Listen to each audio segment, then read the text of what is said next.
Okay, hi everyone. Can everyone hear me? Yeah, okay. Yes.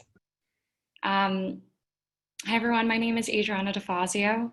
I'm one of the hosts for Live Weekly Dharma Gathering with Shambhala Online. Thank you for being here and joining us live this Wednesday at 7 p.m. Eastern Standard Time. But tonight's session, we have Ethan Nichtern leading the talk, Do We Need Gurus in the 21st Century? We'll begin with a guided meditation, a talk, and then we'll end with a Q&A discussion. Tonight's session is recorded, so if you'd prefer not to be seen, please make sure to take off your camera feature. Also, following this talk, if you'd like to view it again, you can access it via your My Programs tab on your Shambhala Online account. A little bit about Ethan. So Ethan Nichtern is a senior Buddhist teacher. From 2010 through 2018, he served as a teacher in residence for the Shambhala New York City community. He is the author of The Road Home, a contemporary exploration of the Buddhist path, The Dharma of the Princess Bride, what the coolest fairy tale of our time can teach us about Buddhism and relationships, and One City, a declaration of interdependence. The Road Home was named to Best Books of 2015 list by both Library Journal and Tech Insider. Ethan is also the founder and former director of the Interdependence Project, an organization dedicated to Buddhist-inspired meditation and psychology, transformational activism, mindful arts, and meaningful media. He teaches and lectures around the world and is based in New York City. So without further ado, I'll hand off the rest of our evening to Ethan. Ethan, are you able to, you can just... Yes. Thank you so much, Adriana. Can everybody hear me now? Great. Wonderful. It's great to be here with everyone who's here live and everybody who might watch this recording. And thank you to Adriana and Shante for inviting me. My intention with tonight is to try to bring a little bit of a model with some clarity around the various models of student-teacher relationships and dynamics in the Buddhist system, and look at where the guru model of a teacher fits into that, and then really open a discussion of what that brings up for us. So I think it's a very important topic. I think it's a very tender topic. I think it's a topic that there's no particular expert on. We're in a moment where obviously many different elements of the student-teacher relationship and in more general just authority, hierarchy, and power dynamics are being questioned and reassessed. There's a lot of different perspectives on how that works or how that really doesn't work or how that could work. So that's my intention tonight, is to guide us through a brief meditation of shamatha mostly, and then a short contemplation, and then lay out one particular model of 3 different types of student-teacher relationships and see what is theoretically special about the guru-disciple relationship, and then how that is useful to, especially since we're with Shambhala Online, how that is useful to the 2 biggest elements of the Shambhala tradition, which is helping human beings recognize and live from our basic goodness, and helping bring about a more awakened and enlightened society. So I'll invite you to get comfortable. Getting comfortable in meditation posture for online virtual meditation always takes a moment. So if you prefer not to look at your screen, if you want to reorient, please take the next 30 so seconds to take your seat as you'd like to for the next 15 or so minutes of meditation practice together.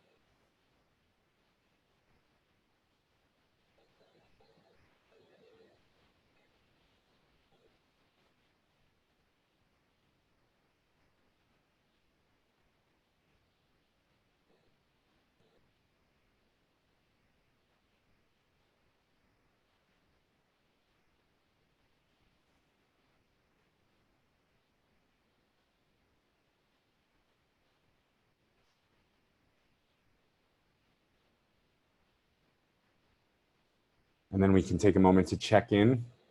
Every meditation session has a before the meditation session happened, which if you're joining us live on the East Coast, it would be the end of a day.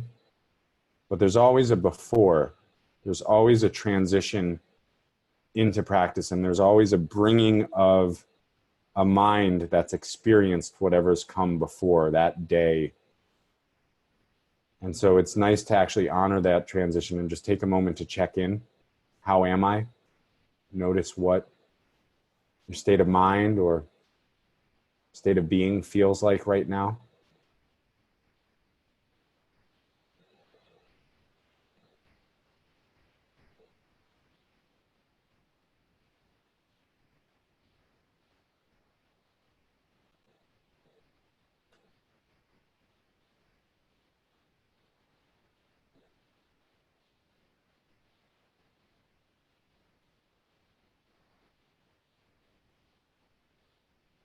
And perhaps there's also a moment to remind yourself of your intention for practice.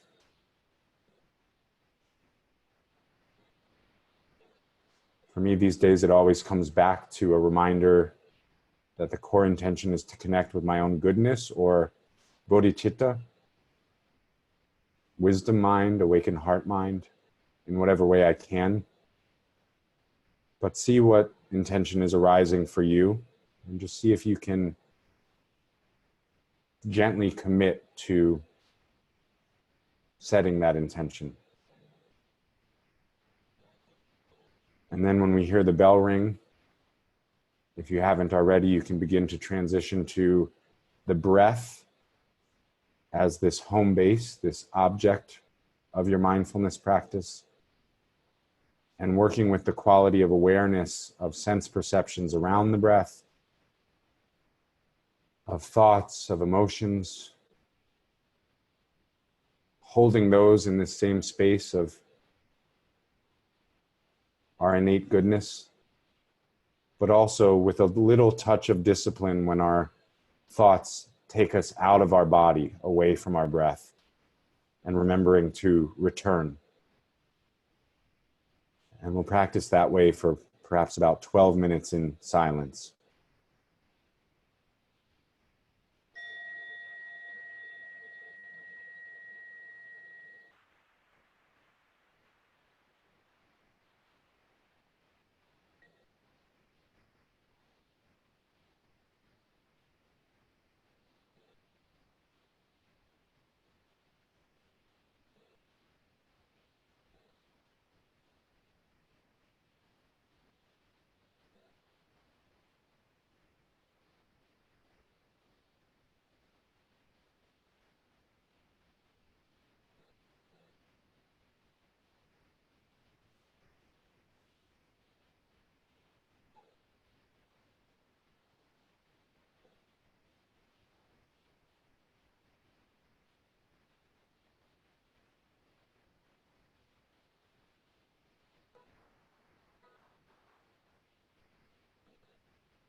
So for our last few minutes in meditation practice, I want to invite you to a brief contemplation and just the word teacher itself, just to plant that word in your mind and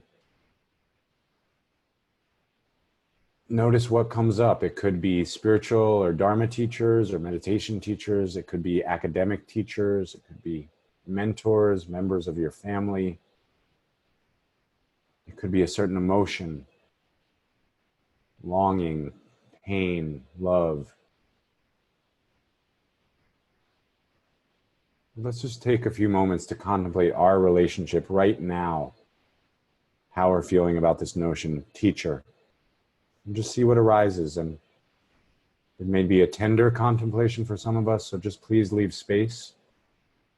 And if you need to return to your breath for the last few minutes, that's completely fine as well.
And then we can begin to let the contemplation go and just come back to your body, come back to a sense of resting.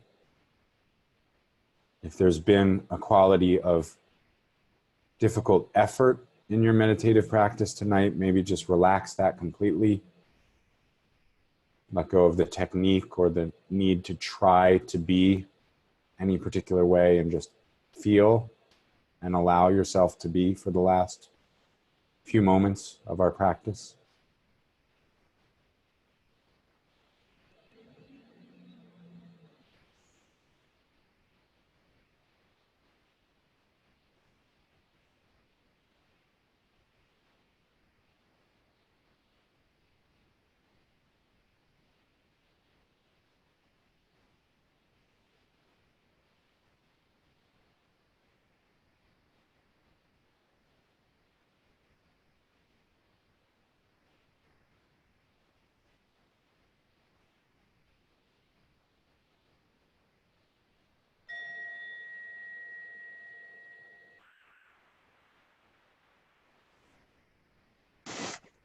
And then we can begin to transition out of our practice into space for our talk and discussion, Q&A.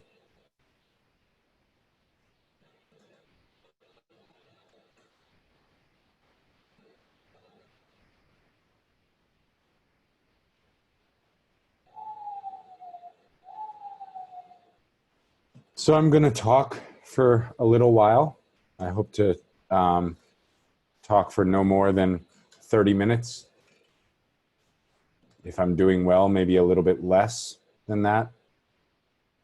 And then open it up to questions, discussion until about 8:15 or 8:20 Eastern time, and then we'll call it a night. I see my friend in Chicago. So Rob, that's 7:15 your time. I also see my mother on this call. She's in my time zone, so I don't have to adjust for her. And if you're in a different time zone, you can figure out what that means. I just made an assumption that Rob is currently in Chicago, and that it's bad when a teacher makes assumptions. So what I want to lay out is, because I've always found it a really simple way to enter the discussion of the student-teacher relationship. And this is the way I approached it in my book, The Road Home, looking at different models of how a student along the path of awakening could relate to a teacher and what that interdependent space is like.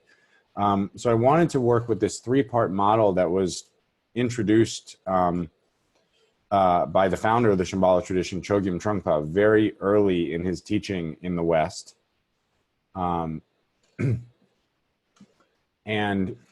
what's a little bit tricky about his teachings on this model, it was very early on, and he was the only teacher in his community when he taught about this three-part model. So even though he's talking about three different ways that a student-teacher relationship could unfold, he was really approaching them as progressive ways for a student to relate to him. But I think it makes a really good, simple starting point for looking at how we relate to different teachers in our life, both in the Buddhist or path of meditation framework, and just actually really to see how this model might map on to other mentoring relationships or teaching relationships or mental health or therapeutic relationships we might engage in. So I want to just go through that. And I wanted to say for each, there's a sense of mutual responsibility. I think that's really important, that this is we're talking about a relationship, right? We are actually, the teacher never exists in space, although that's somehow how they talk, you know. And sometimes when somebody's known as a teacher, and I know this feeling, people refer to them as a teacher, but somebody's only a teacher if there's a student and if that relationship has been entered into, you know. And so that's what I think is incredibly important, is that it's a relational structure with mutual responsibilities, because sometimes it's not presented that way. And its purpose is to help the student experience their own basic goodness and their own awakened potential more and more. So the other thing I'll say is, for each of these three teacher models, it's not necessary that the teacher is perfect. It is necessary that the teacher is transparent and transparent to themselves, and has good support for knowing what they are working on and where they need help themselves. And I think that's the basis of good ethical conduct. So for each of these models, part of the responsibility on the part of the teacher is good ethical conduct. But that doesn't necessarily mean acting perfectly or always saying the right thing or doing the right thing. It means having a basic structure of humility and wanting to help and wanting to avoid causing harm, and doing whatever we can to be clear and transparent about that responsibility. So each of these has the teacher's responsibility as being a good ethical, good dharmic person, which means we're on the path and we're humble about that. The first model, which I think is the most common, and I think is most clearly named as the instructor model. Now, this is not exactly what we mean in the Shambhala community by meditation instructor. I'm using instructor to mean one who gives instruction.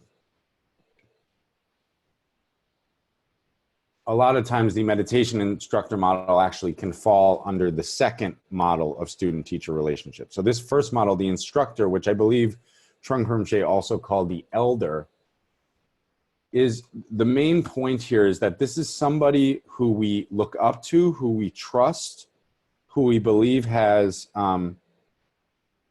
good practice and study, good intelligence, good integrity, and they offer us teachings. And with the instructor model, it's a one-way street, you know? So there's many different ways that the instructor model could manifest. You can go to a retreat, you know, go to a weekend retreat or a week-long retreat and receive teachings. You can read someone's book.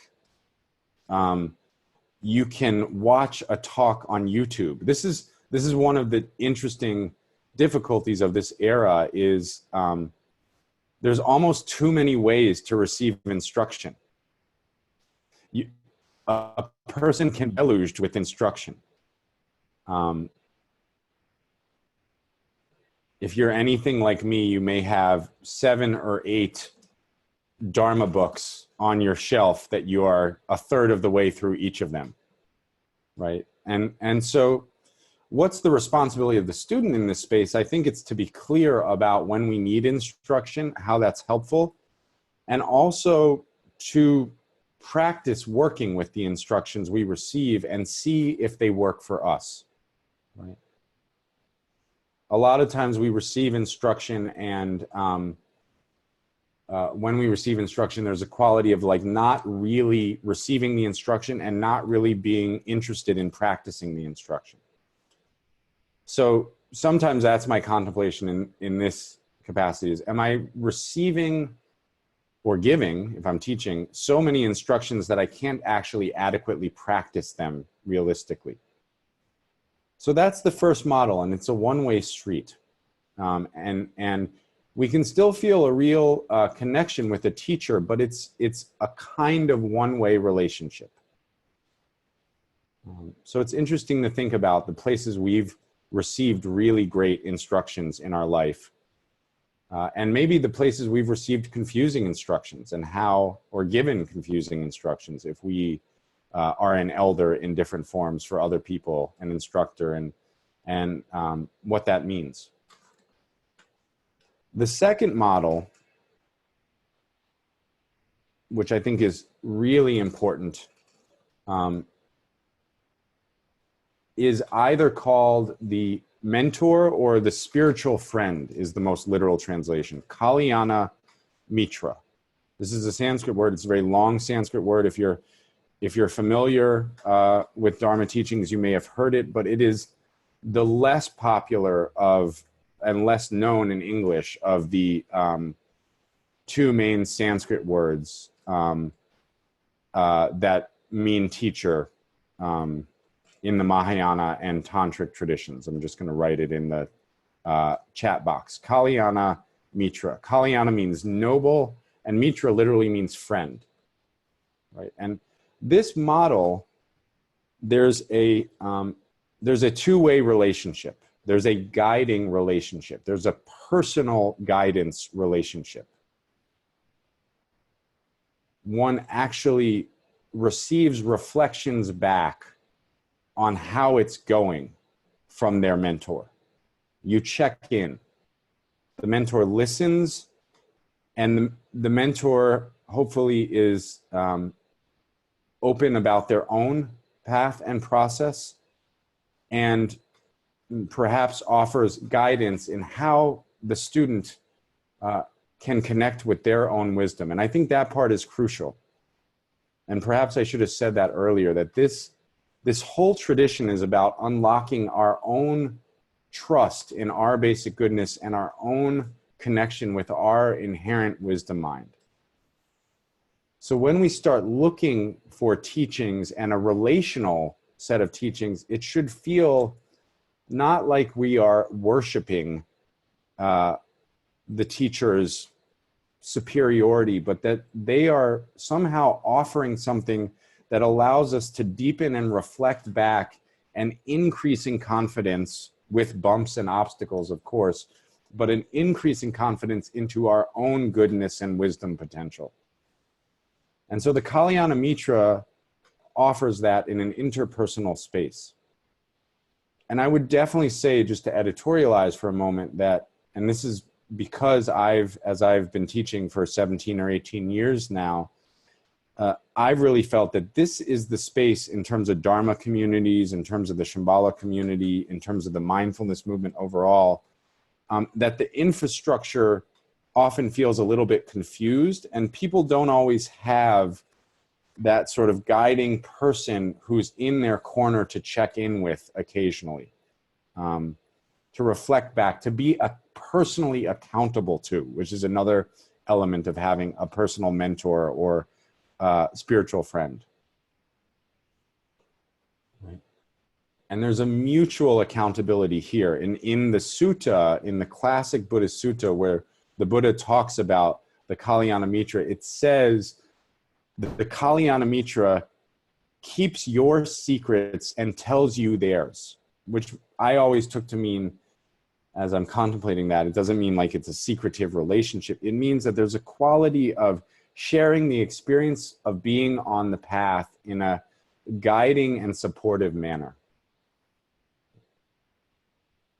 And this feels very important and often very rare for people to find this. But this is the next model, is a two-way street, an interpersonal guiding teacher relationship.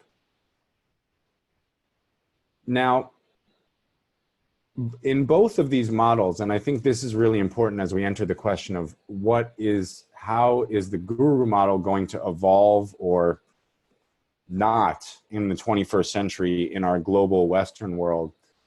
The important thing is, in both of these models, there's no vow that the student takes to the teacher. There's a commitment, maybe, there's if you go to a retreat with Sharon Salzberg, there's some sense of like, let's show up fully for that, let's receive instructions. Maybe it's hard to do that. Maybe there's reasons that you have to back off of that commitment, but there's some sense of showing up. And so there could be a kind of strong intention or discipline there. And when one enters a relationship with a Kalyana Mitra, it's really good to be clear about the boundaries and mutual expectations of that relationship. That's something I work whenever I take on a student with understanding their intention and how to set a good structure with good boundaries and good mutual accountability to our relationship. But there's no vow. You can say, thank you so much, Pema Chodron. I loved reading When Things Fall Apart. Thank you for being my instructor through this difficult time, but now I'm going to go do something else, right? You can say to your Kalyana Mitra, I've really appreciated our relationship, or it hasn't worked for me, and now I'm going to go do something else. The third model, the guru model, has a vow of commitment, which in Sanskrit is called samaya. I don't know how many folks here, maybe just to get a little bit of a sense, I know a few folks on this call, but a few folks here, maybe, are people familiar with the term samaya? I know Mom is. Yes. Yes, thank you. So samaya, the way I've best thought about this is samaya, it's interesting because in some ways you're not necessarily going to be close to the guru, right? But Samaya represents kind of similarity of getting married to a teacher. That's the best corollary in other relational vows that I can think of.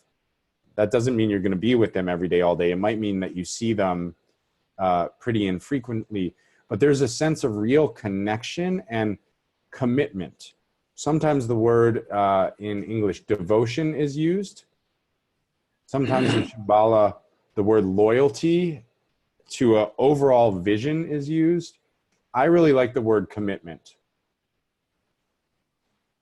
And the notion here is that the guru represents a set of teachings and a set of experiences that connect us to, as Mingyur Rinpoche puts it in his teachings on Samaya, the purest, most innate aspect of our awareness, the purest, most innate aspect of our heart mind, of our conscious, awakened sense. And it's interesting because you could say, well, couldn't I connect with my basic goodness? Couldn't I connect with my wisdom mind? Couldn't I connect with my awareness without needing this person to be devoted or committed to? And the answer is sure. You know, actually, Chogyam Trungpa supposedly answered that question. You could, but it's going to be harder, which is an interesting answer.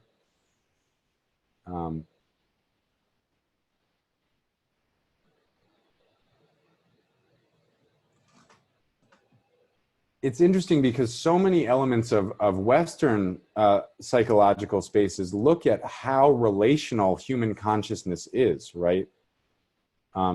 We look up to our, and it's great that she's here, we look up to our parents as our first kind of purveyors of the quality of our goodness as humans, right?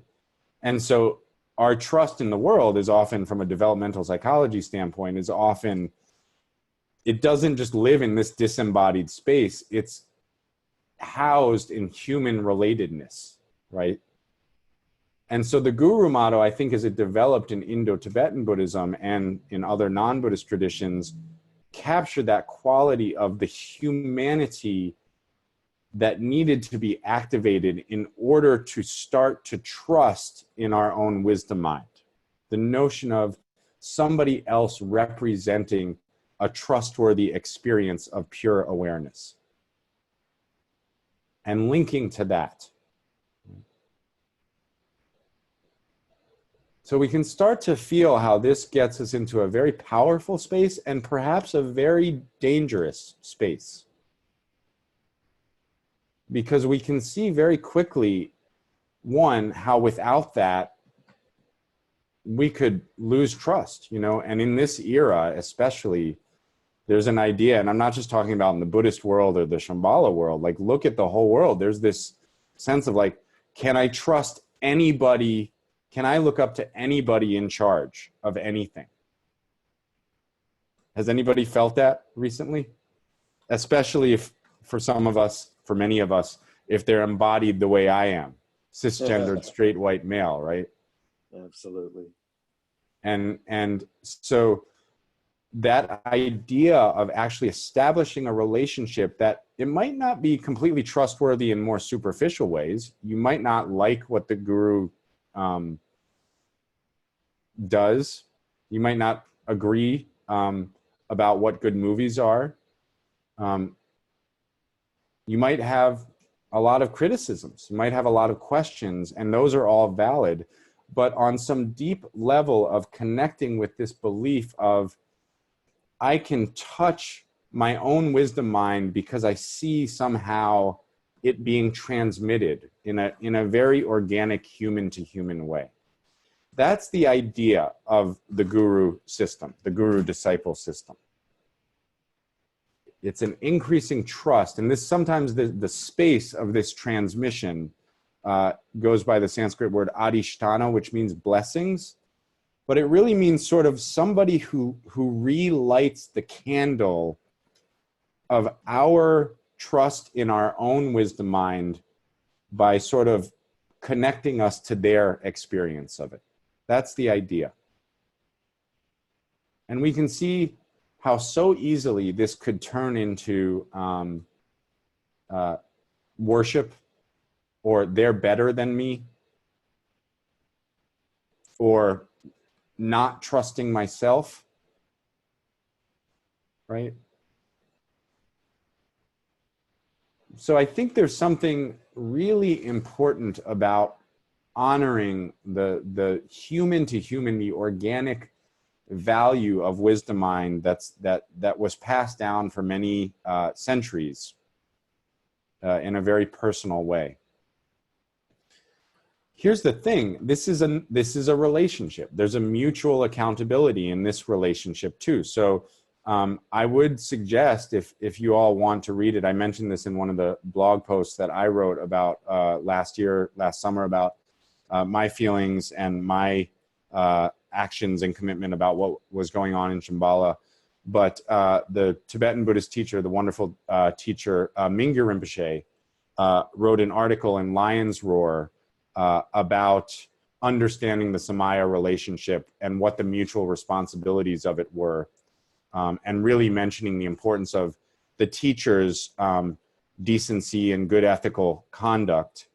And so I would really suggest reading that, because I think it creates a really balanced and empowered way for the student to be clear, right? So I just wanted to read 2 paragraphs from Mingyur Rinpoche's article about Samaya in Lion's Roar, because I think it gets to this sense of what it's really about, what we're really chasing here. He says, this ideal of pure perception is embodied in the principle of Samaya, the formal commitments that a Vajrayana or tantric practitioner adheres to. There are many details about Samaya, but simply put, the essence of Samaya is to practice pure perception to the best of one's ability. Many people misunderstand Samaya and think it refers only to seeing the teacher as a Buddha, a fully awakened being. That's part of Samaya, but it misses the key point. Samaya is about seeing everyone and everything through the lens of pure perception. The sole purpose of viewing the teacher, meaning the guru, as a Buddha is so we can see these same awakened qualities in ourselves. The sole purpose, I want to say that again because it's so crucial. The sole purpose of viewing the teacher as a Buddha is so we can see these same awakened qualities in ourselves, in others, and in the world around us. It is a tool that helps us to gain confidence in the purity of our true nature. So that's what we return to. And, you know, other than presenting that platform, I really want to say, I don't have any answers.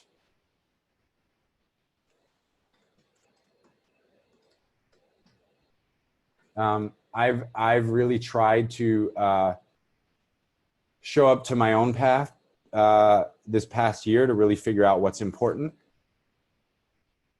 to figure out the ways that my wisdom has come through, to figure out the ways that my confusion has dominated in my path, both as a student and teacher and colleague and Sangha member. To figure out what wisdom lineage I'm part of and how grateful I am for that, to figure out what confusion I've been complicit with and therefore been part of causing harm.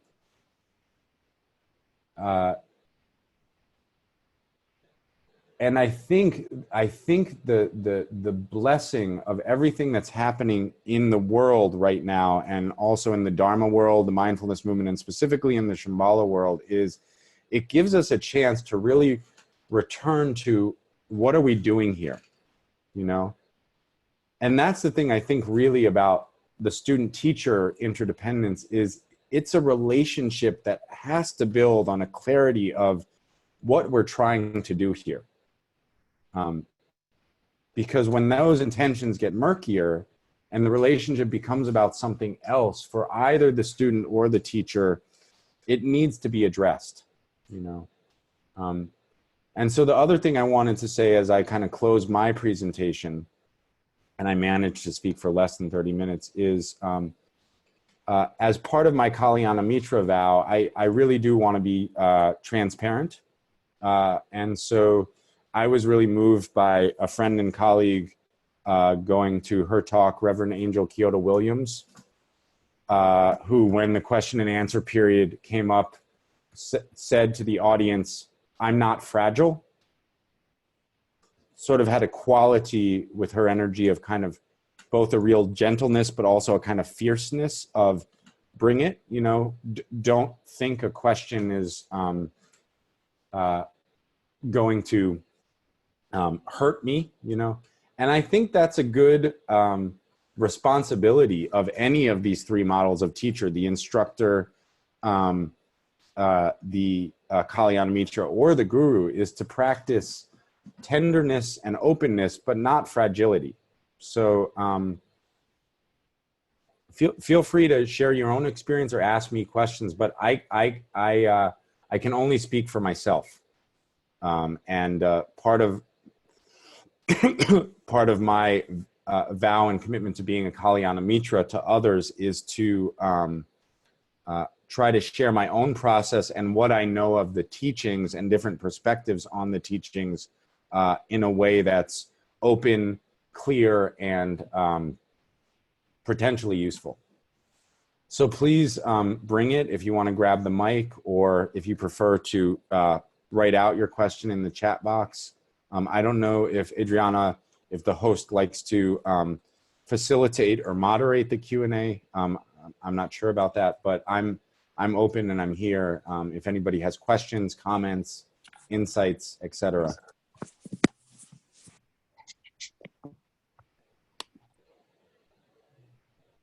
So if anyone would like to ask a question, you can simply unmic yourself. And if you would like to show your video, you can as well, and you can ask a question and you'll be highlighted for everyone else.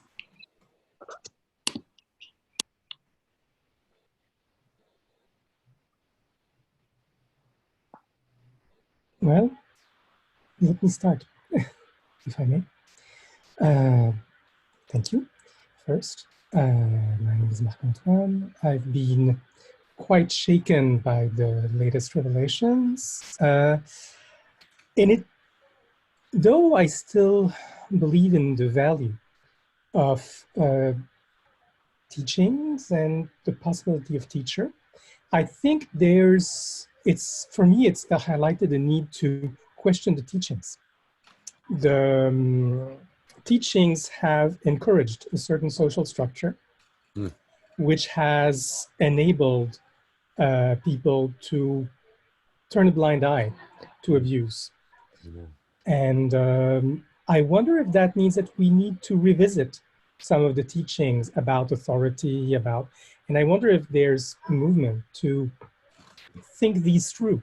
I'm not saying we need to reject the teachings en masse, but we're supposed to weigh each of them like gold. And for me, some have been shown to fail, some.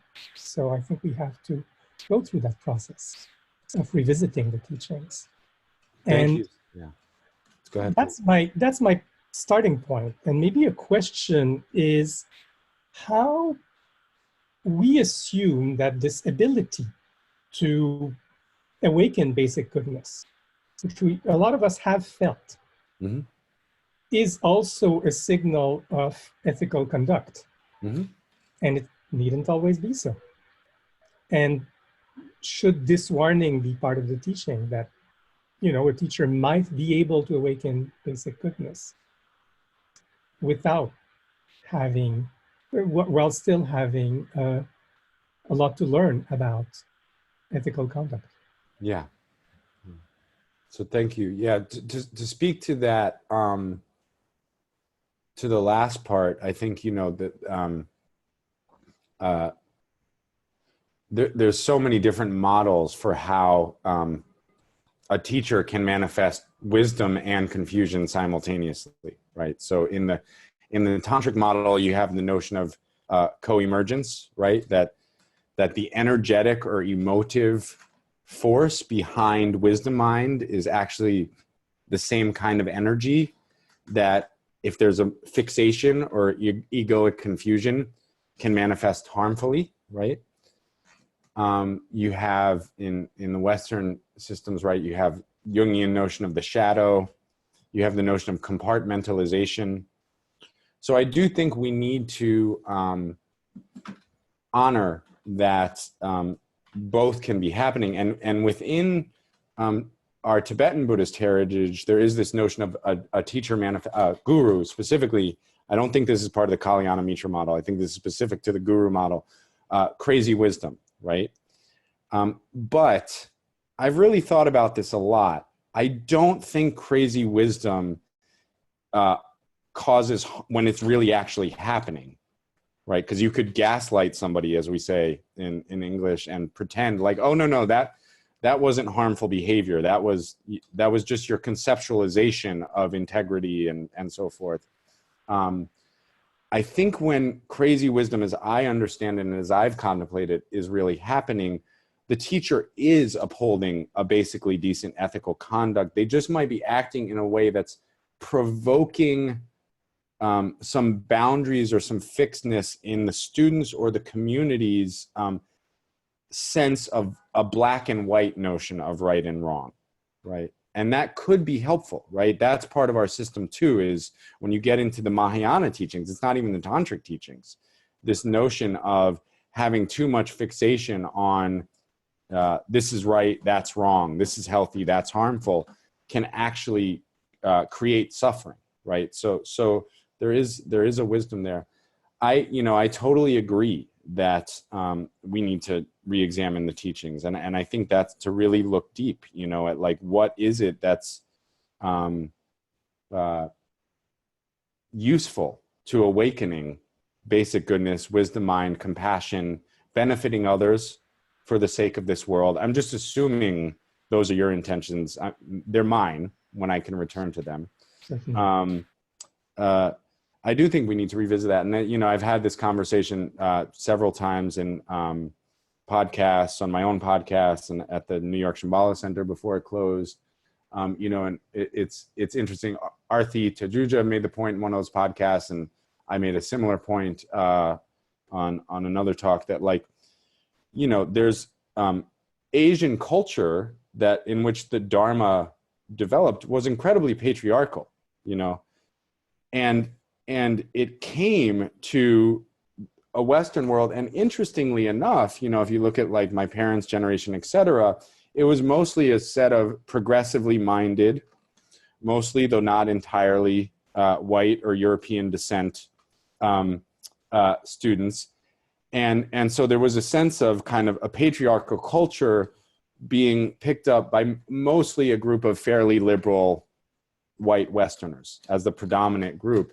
And so it's interesting because those two value systems don't quite add up, but because the Asian patriarchal teachings were talking about things like wisdom mind and weren't talking about original sin, we're talking about bodhicitta and basic goodness, we sort of assumed that the structures would work itself out, I'll just say it, and I'll take on all the karma for saying it. Chogyam Trungpa's critique of democracy makes very little sense to me.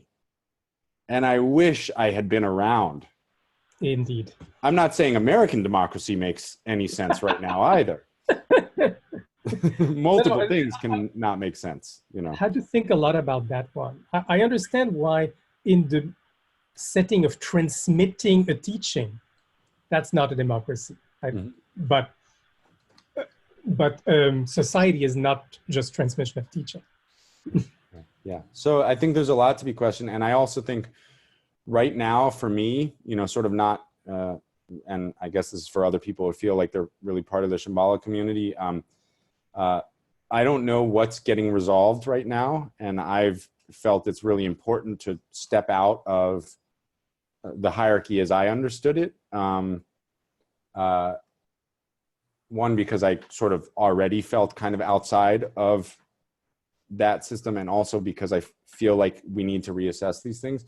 So 2019 for me feels a little bit like a Bardo year, a gap year.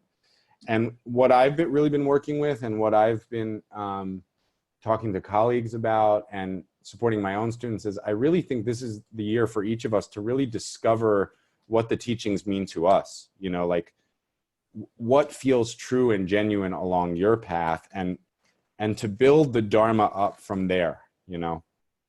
And what I do want to say is that there is something about the commitment and the humanity of the guru model that I found incredibly useful in my life. And there is something about the strong tendency towards worship, towards patriarchy, towards gaslighting, and towards creating cultures of questioning each other's devotion in really odd and weird ways that that has felt toxic. And for people who are differently embodied than me and have different experiences than me, it's not just uncomfortably toxic, it's been harmfully toxic. And so it's trying to figure out how not to throw out the baby with the bathwater, as we say, which is as the father of a toddler, you really wonder where that expression came from. Like, who made that mistake? But yeah, thank you so much. And I think it's a good time to question the teachings and keep practicing with your own wisdom and compassion. And I think something organic will build from that. Hopefully. Thank you. Thank you. Anyone else? Please.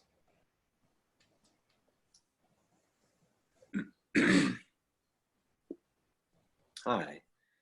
Hi. I'm just wondering if you could say something about advancing without the guru model. And, you know, if you haven't taken Samaya with the Sakyong and you were maybe contemplating it, but now that really doesn't seem like an option. Yeah. And, you know, kind of a separate observation that I have is that it just makes me wonder how someone who placed himself in the guru model position can do, you know, really seriously harmful things and teach, you know, and teach basic goodness. I mean, it just gives me the sense that he didn't even really believe in the things that he was teaching, which is just, I just can't get past that. I would have expected the teachings, if you meditated so much and spent so much time developing your spirit, that you know, that you wouldn't be able to do such harmful things. It just doesn't really compute. Anyways. Yeah. Thank you.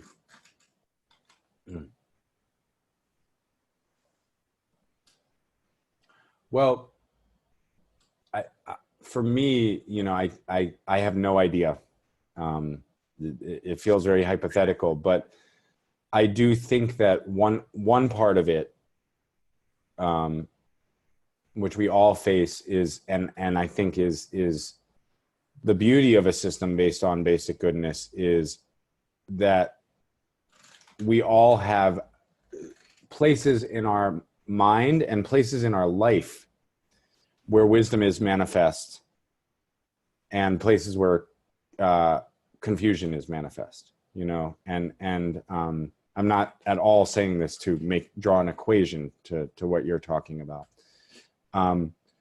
So I think there's anybody who works with others has to work with, in any kind of leadership role, and especially any kind of teaching role, has to work with the places where we still are karmically obscured, to use the dharmic term, the places where we are maybe traumatized, to use the more Western term.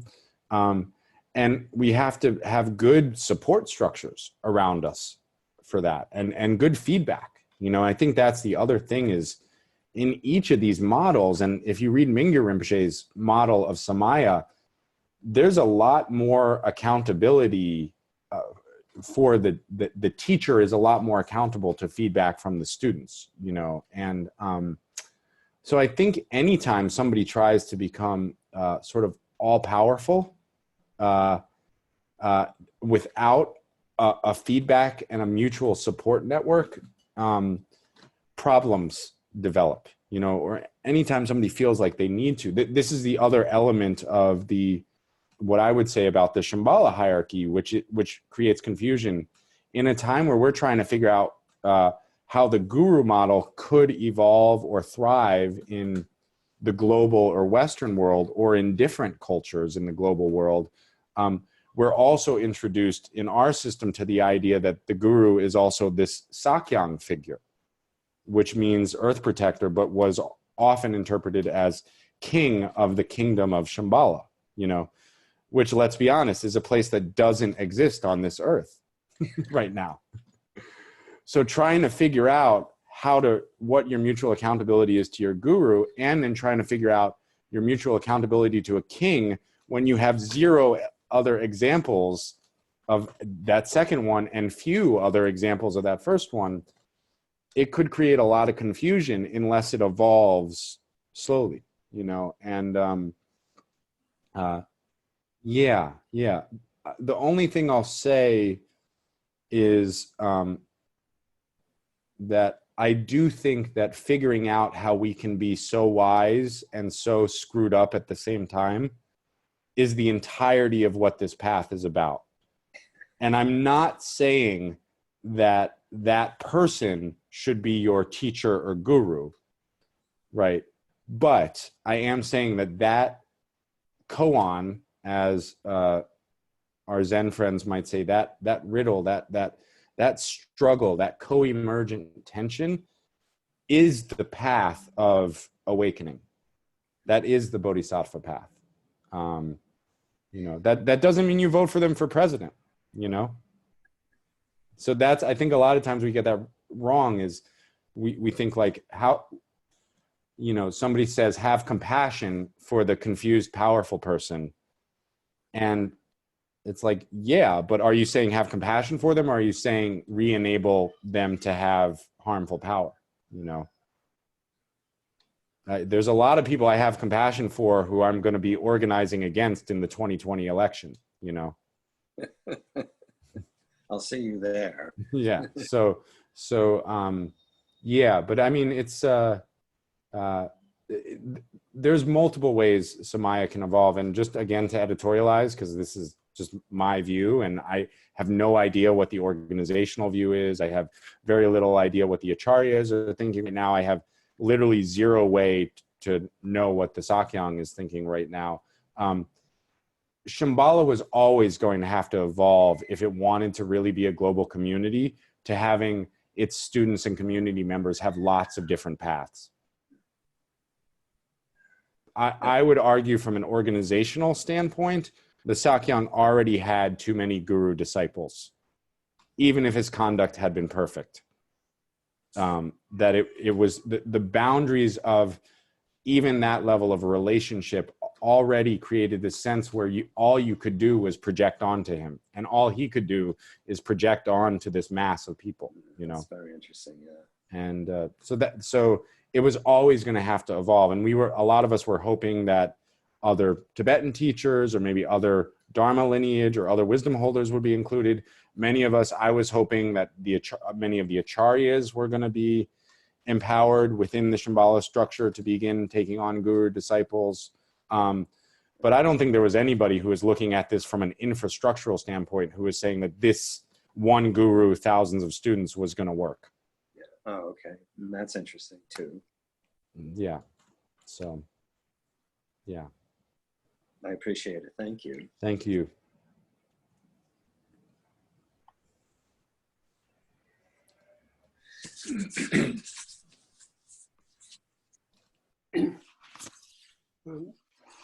Thank you. I have one very quick question, which I'll start with an analogy. The analogy is often heard as, you know, don't shoot the messenger,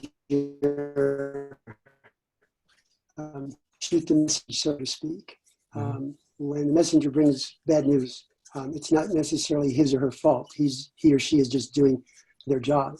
So with that analogy, when we read works by Trungpa Rinpoche and the Sakyong, how how do we not shoot the messenger, Yeah. but take heart into the works or into the message, knowing what we know about all that has gone on? How do we divorce the two? Or can we divorce the two? And or are they just so intricately linked, the person and the teachings, that you either accept both, you reject both, but there's no. But is there a middle way? Can you accept the teachings? Some of which are beautiful. The Shambhala Sadhana is just one example that popped into my head. But then we know who that's the message, but we know who the messenger was or is. Right. Yeah, thank you. Wonderful question. Thank you. Yeah. Yeah. I mean, so I think this answer is going to be different. And I want to honor that for those of us who feel like we've suffered harm personally, which is not my experience personally, from somebody that we've looked to for a teacher or guide, or that we've trusted in that position, that they feel like they've harmed us personally, and maybe have wounds or even trauma around that, versus somebody who feels like, okay, like I want to take the instructions or the teachings that are helpful and honor those, and let go of the confused behavior, or not have to engage in that relationship. So if we feel we can do that, the classic Dharma of the sutras has this wonderful sequence of 4 teachings called the 4 reliances, which is just a beautiful contemplation, that even if you love your teacher and your Sangha and just think they are the bee's knees, so to speak, which I have no idea what that expression means. Sometimes things just rhyme and sound good. If anybody knows the origin of that expression, please let me know.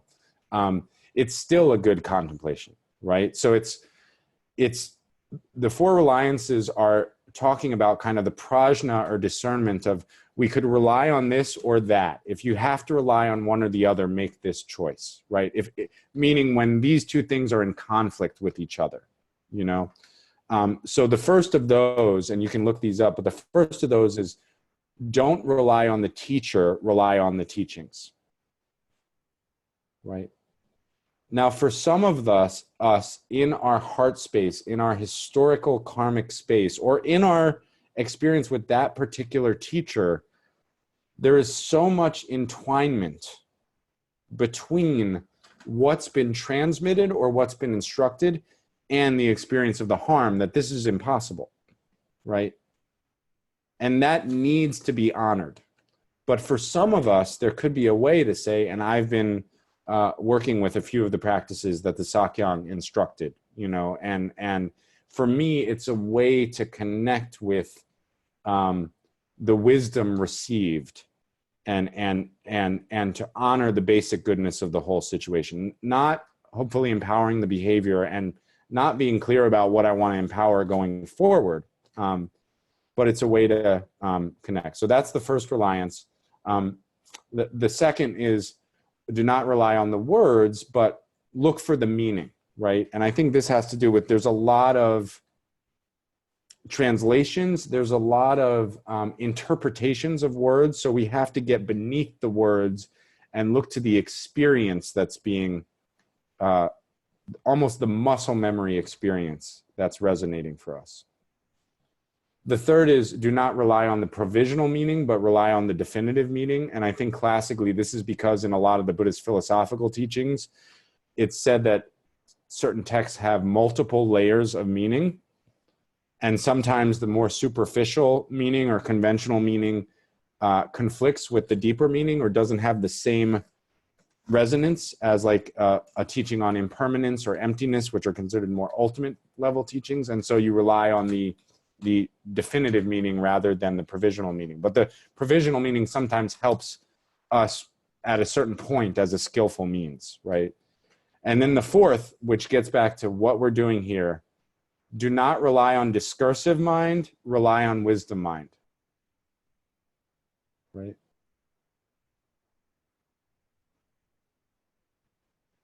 And that means we need to have our own trust in our own practice to feel into where our discursive or our karmic biases are, and then really what feels true, right? So when I say Chogyam Trungpa's critique of democracy made little sense to me, for example, I've really felt that one out in my own experience. And I wouldn't say that if it was just like, what the hell is he talking about? And my mind felt wobbly and caught up, right? So we all have to settle into our own wisdom mind. But if it's available to, and if you feel that connection, then I would say that that's a good thing to do, is to find how you could rely on the teachings, not the teacher. I just really want to honor that for some of us, that's not going to be possible, and that is a wisdom choice. Thank you so much. Thank you so much. If there's one more, and if somebody is holding back, please feel free to lean forward. Hi.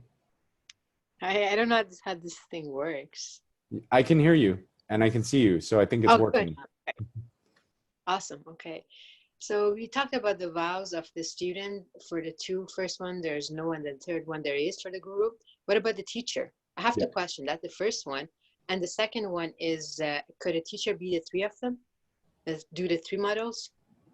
Yes. So there are vows that one takes, so like, for example, when I was a Shastri, a senior teacher in this tradition, there's a certain vow and commitment. And part of that commitment is how to be a Kalyana Mitra, right?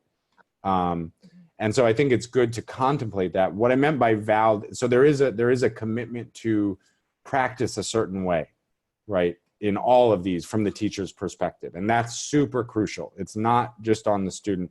And this is also the other super crucial experience, this super crucial teaching, that there is a, Samaya is considered a two-way street. So when Samaya is taken, and this is the tricky thing, and I've been contemplating this year, is when I took Samaya with the Sakyang in 2002, it was presented as like, this group of students is taking this vow to the Sakyang, and here are your commitments. And some of those commitments are great reminders that don't actually have to do with the Sakyang, like how to treat your Vajra siblings, who are in the same Vajrayana Sangha as you, right? So some of the commitments are great, and this is part of what Mingyur Rinpoche says in his article. I had a recent conversation with one of my mentors and teachers, Dzogchen Ponlop Rinpoche, who is a guru and lineage holder. And he actually said that reminded me that Samaya is a two-way street, right? So there's always a two-way commitment. And I also think I sometimes remind, because, that there's also a commitment to enter the space, and that actually protects both people, right? So one of the things, if I'm going to push back a little bit, one of the things that has been confusing to me, that I feel some strongness in my own mind about, which could be my own biases, is sometimes people say when they're talking about their disappointments, I considered this person a teacher, and I don't think that's a relationship. And what I've said is, if a teacher doesn't know they're your teacher, they're not your teacher.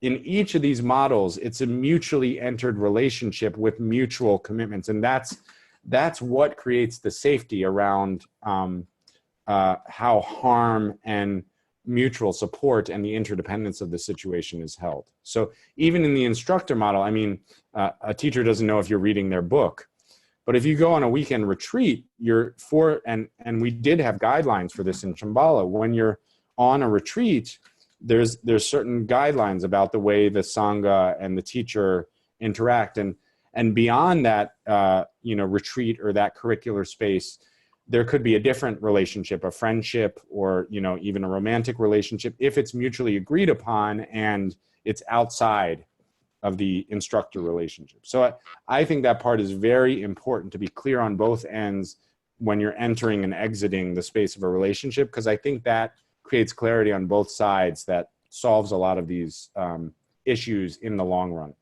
Yeah. The other thing that I think is going to solve a lot of issues, other than healing the harm and bringing that out as much as we can, is empowering different embodiments of teachers so that it moves out of a patriarchal system and there's multiple people who can hold different empowered relationships and connect with different audiences, different sanghas, and different communities. So I'm really strongly in support of that. But yeah, it's a mutual relationship with mutual responsibility. And there are vows taken in the first two on the part of the teacher. It's just not a committed binding. Like, it's not, Samaya is where you get married to a teacher. Yeah. Okay, thank you. Thank you so much.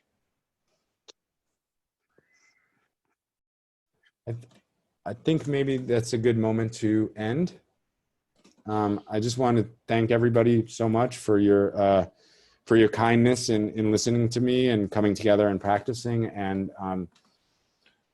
really want to wish everybody the best of luck, kind of figuring out your path and the relationships that help you on your own journey, because I do think we all need support, sangha and community and friends and colleagues and teachers, but that can manifest differently for each of us. And so I really hope you all trust your own journey, and I really do hope enlightened society flourishes on this earth, whether or not it's called Shambhala. So shall we close? Do we have closing announcements? We do have closing announcements. Thank you, Ethan, for that great talk. And yeah, thank you. So again, if you'd like to watch this talk again, feel free to access it through your My Programs tab through your Shambhala Online account. We invite you for next week's weekly Dharma gathering, June 19th, with Karen Brown. She'll be giving a talk titled Discovering and Respecting Boundaries and Limits in Spiritual Practice. Also very relevant. We also would like to just add to please spread the word about the series. It's open to everyone, regardless of affiliation or tradition. They don't need to be a Shambhala member or practitioner. And then also just a heads up that we'll be taking a 2-week summer break after our last week in June. And we'll restart again with weekly talks on Wednesday, July 16th with Dr. Hun Lee from Asheville, North Carolina. Yeah, but I think that's it for our evening. Thank you, everyone. Thank you, Ethan, again. And have a wonderful night or day or wherever you are in the world. I'm going to close by offering my heart and my connection with basic goodness to you all with a warrior's bow. And if anyone wants to join me, please do.